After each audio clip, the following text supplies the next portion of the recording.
את עמית הכרתי כבר לפני די הרבה שנים, אנחנו גם חברים טובים, אבל אני הרבה פעמים משתמש בו כסוג של פסיכולוג אישי שלי, כדי גם להתפתח ברמה האישית, גם לייצר לעצמי יותר מוטיבציה, ובגדול, התפתחות אישית זה משהו שעמית ממש טוב בו, אז אני ככה נעזר בו המון.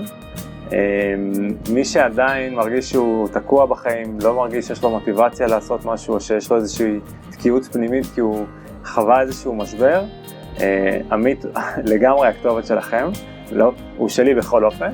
אני משתמש בו גם כבעל עסק, ומי שככה יש לו עסק יודע על מה אני מדבר. הרבה פעמים אנחנו חווים איזשהם קשיים בדרך, וצריכים מישהו מבחוץ שייתן לנו איזושהי דחיפה קלה, איזושהי מוטיבציה שתבער בנו את האש הפנימית כדי להמשיך ולתת בראש.